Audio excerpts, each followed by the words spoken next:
On this episode, I sit down with Julie Butner, President and CEO of the Tarrant Area Food Bank. We talk about her growing up as an Army brat, her experience and time at TCU, and how her experience prepared her for leading the Tarrant Area Food Bank during the pandemic. You're going to want to take this down.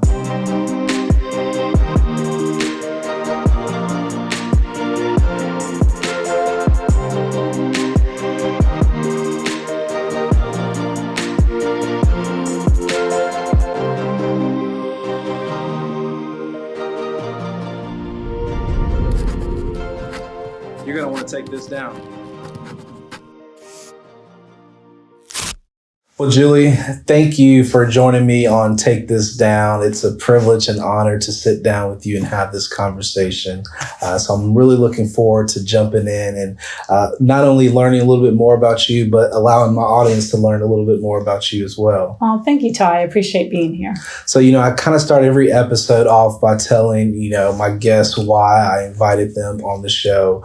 Obviously, I'm biased, but I get to serve on the board at the Tarrant Area Food Bank. And I see all the great things that you're doing and how the impact that you're making in the community in Tarrant County and even in the surrounding counties. And I still don't think that the general public, or at least my network, know one, who you are, the leader, the brains behind the operation. And so I wanted to use this opportunity for people to get to know you, but also to thank you for your leadership and what you have done.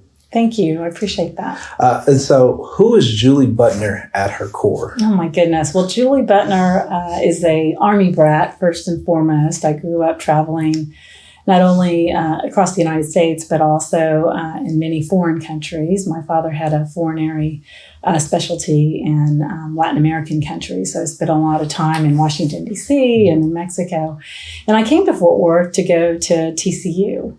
So Texas Christian University has an early admission program, and I was a junior in high school when I applied to come to TCU. Did not complete high school. Actually came straight into TCU in this early admission program. The running joke in my family was that, man, if you don't graduate from college, you're going to be in a world of hurt because you don't have a high school diploma either. But I landed up here in Fort Worth and just had a great experience. Was so glad to be a Horned Frog. Met my husband, who was from Fort Worth. We married, and he was stationed in Germany as his first assignment. So we lived overseas in our first 3 or 4 years of marriage. I, too, was a military officer. I went to TCU on an ROTC scholarship. And so that was right during Desert Storm. And I was activated to serve at the 98th General Hospital in Nuremberg, Germany. But that's kind of the core of my being, really centers around that military experience, because I grew up in the military, my father being an Army officer, but then went on to become an Army officer myself and marry an Army officer. So that certainly is at my core. Gotcha. That's a lot to unpack. And if I can, I want to go back a little bit. I always hear mixed stories of how it's like growing up as a military kid. Mm-hmm. How was your experience? Was it something that you enjoyed, or something like, we're moving again? How was it? That's so true. I have a brother and a sister, and I will say that I enjoyed being an Army brat, and I think my brother would tell you the same thing. My sister, who was a little bit more introverted, I think struggled a little bit more about moving, but I always saw it as an adventure. My dad was really good about, pumping up the family, where we're going, learning about where we're going, especially when we went to foreign countries, understanding the cultures behind the foreign countries. So I just always really enjoyed my experience. Did you have a favorite place you lived or anywhere? Loved Mexico City, which was the last place that I lived as an Army brat.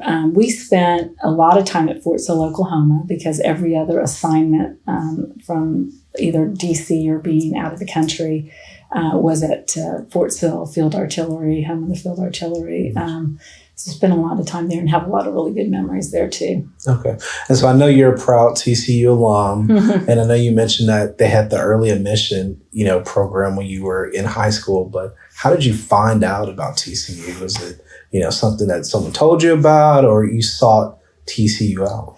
So I was 16 when I was putting in college applications. And so my mother was very much involved in it. And I had an older brother and sister. My sister was at vet school at A&M.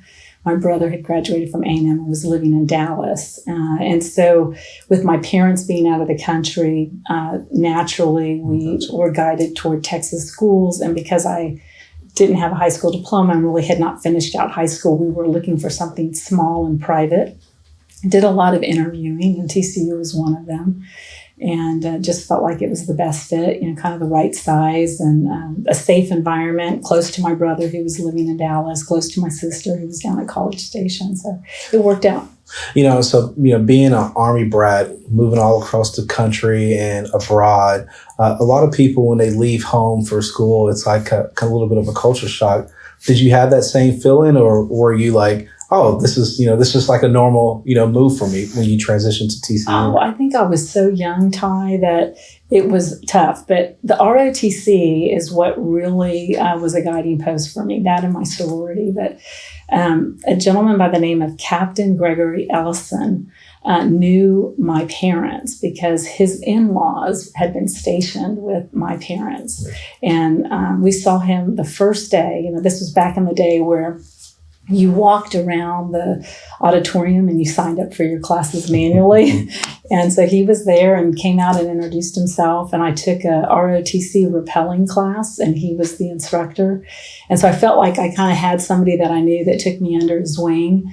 And then my mother went to University of Missouri and she was a Delta Gamma, and she immediately got me involved in that process. So I had a community of girlfriends that, I made good relationships with. That's good. I like the word that you said, community, because, sometimes, or I say oftentimes, as a parent, you send your child off to school, you want them to find a sense of community so they're just not, on an island by themselves. So I'm sure your parents appreciate that, but I'm sure it also made your college experience, I guess better, if you will. Yeah, definitely. A lot of the girls that I met through the sorority are still very good friends to this day. And TCU just, kind of has that, it is a community and just a very nurturing, fostering environment. So I felt very safe there. Gotcha.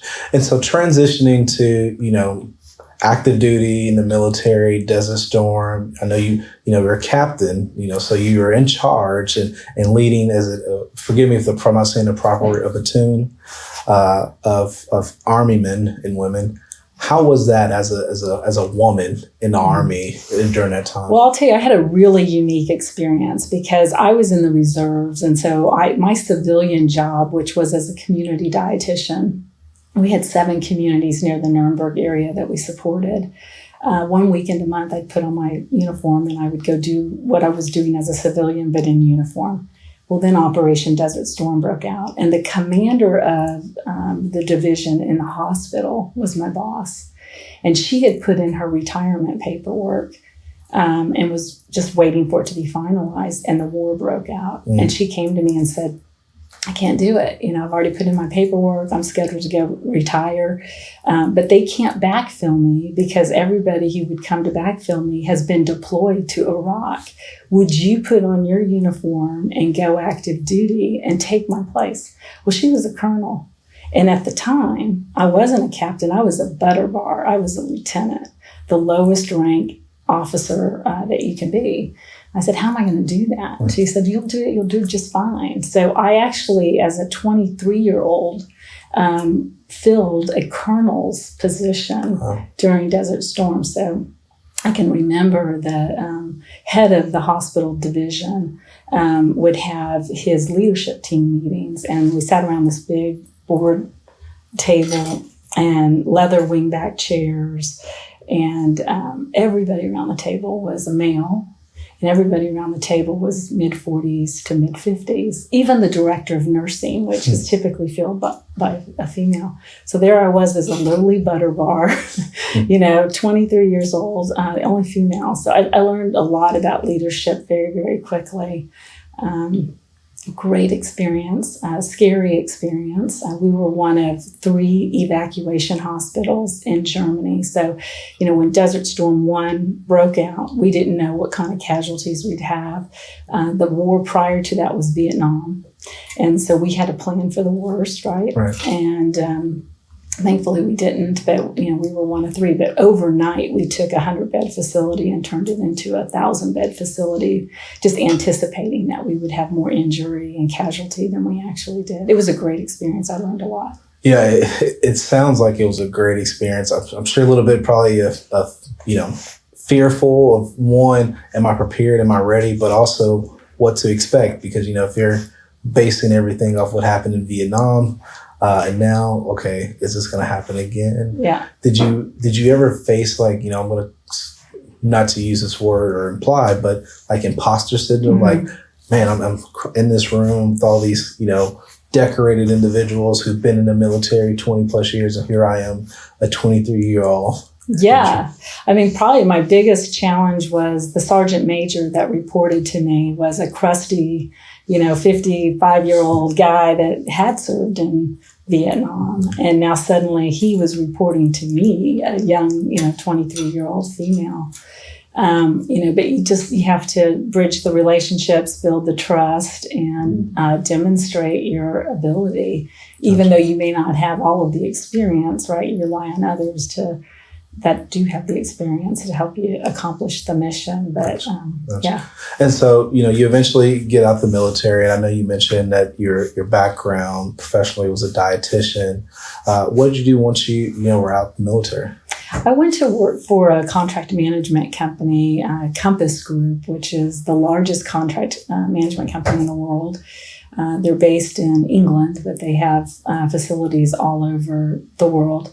And they provide hospitality services, so food and nutrition, environmental services, plant operations as a contractor inside various organizations. And I reached out to them when I was still in Germany and landed a position with them in Oklahoma. My husband was in law school at Oklahoma City. Okay. Gotcha. Yeah. Gotcha. And so now, you're in the professional world, you're no longer in the military. Did you know this is what you wanted to do, or is it more so kind of this is what you fell into at this point? Yeah, I aggressively pursued working for a contract management company because I knew it would give me more variety in the job position. I knew I never really wanted to be a clinical dietitian going into a hospital day in and day out. And so I was very thoughtful about who I wanted to work for when I got out, and I was limited by where we were moving, but I knew I wanted to work for a big multinational company. Gotcha. And so you climbed the corporate ladder, various positions. And then, if I'm not mistaken, roughly fall 2019, January, you become the CEO of Tarrant Area Food Bank. Yeah. Well, did you know what you're jumping into or anything like that? Did your, past experience prepare you for this role? Golly, it's so funny. I was contacted by a recruiter for the job, and they said, "Hey, we've got this great job at the food bank. Would you be interested in?" And I said, "No, you're crazy. No way. Food bank. What would I be doing at the food bank?"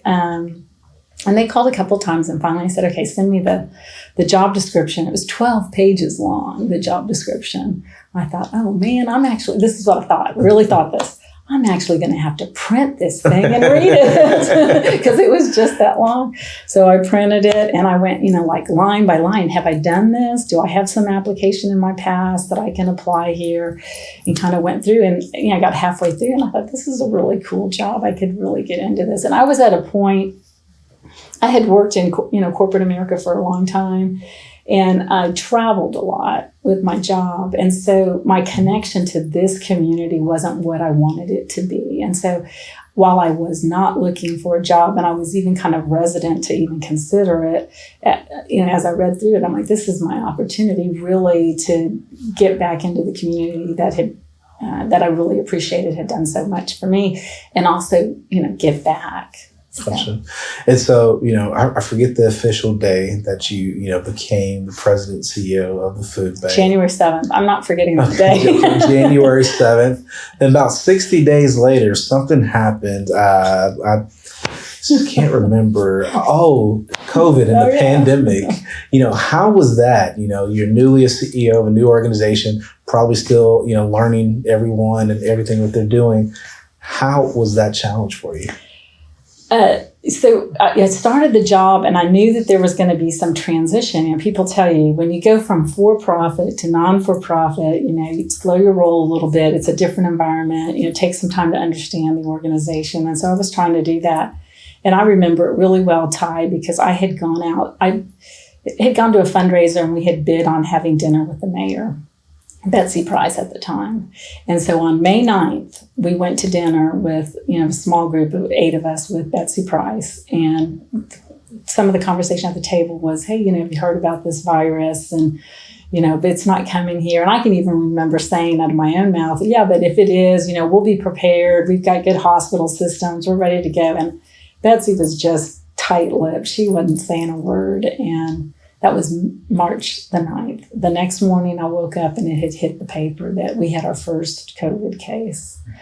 And we were getting ready at the food bank for our biggest fundraiser, Empty Bowls, which was to occur the next week. And I walked into the food bank and I thought, gee, what is this? What is this going to be? What is this going to be about? And I can remember Stephen Rayside, our Chief Development and External Affairs Officer, said, Julie, I think we're going to have to cancel Empty Bowls. I don't see how this is going to happen. This was also fresh. I'm like, oh no, no, we're not going to have to cancel. Surely not. This is our biggest fundraiser. My first few months at the food bank, I can't, as the leader, make a decision to cancel the biggest fundraising event that we have.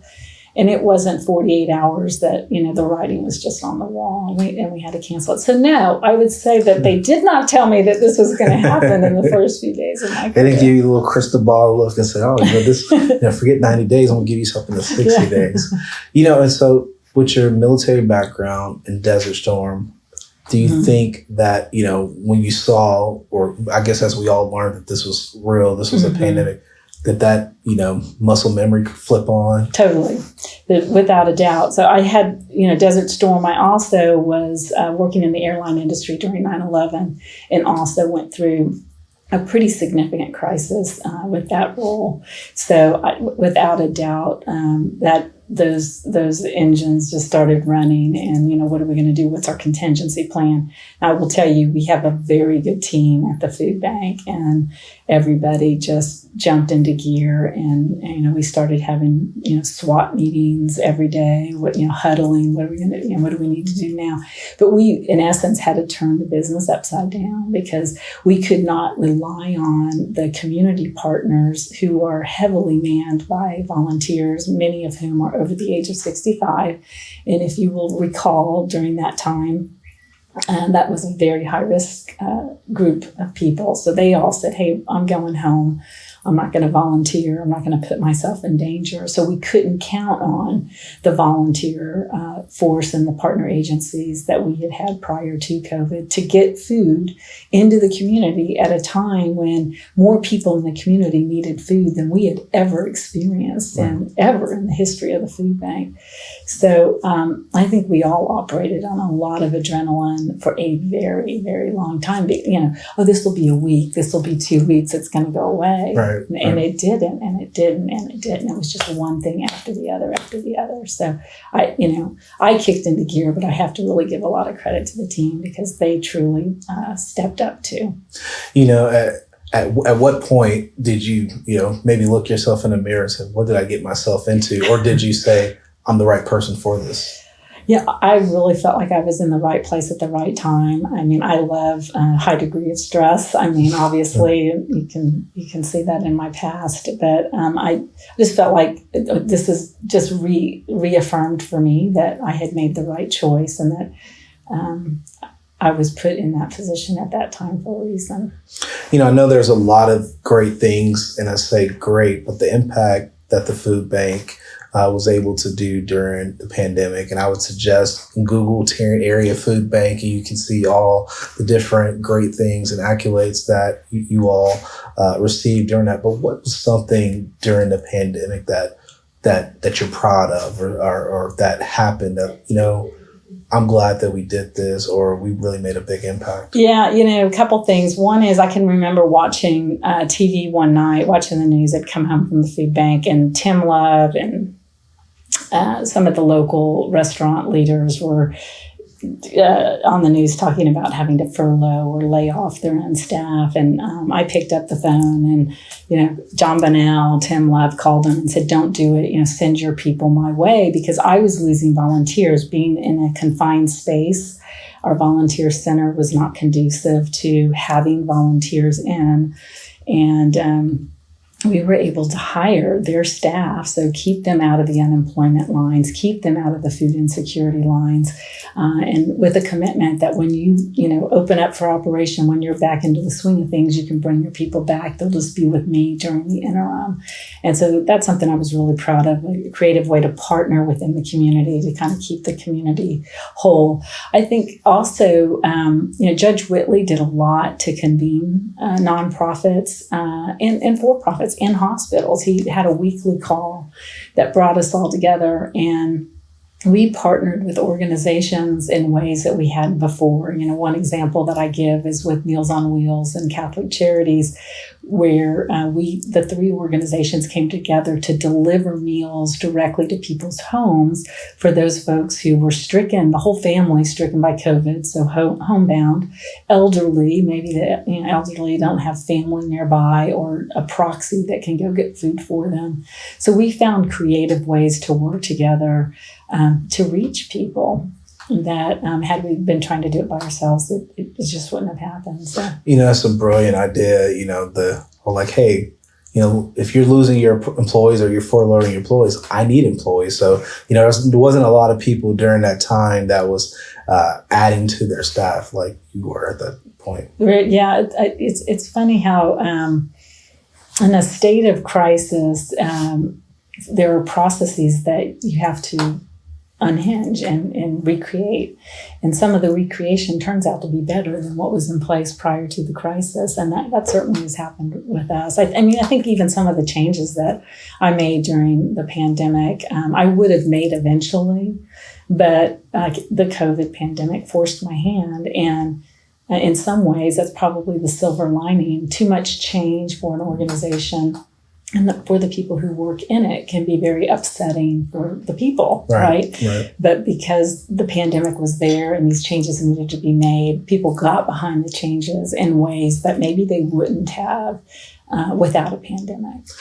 So we kind of sit in different seats. I went from public servant to private practice, and you went from the private sector to, nonprofit.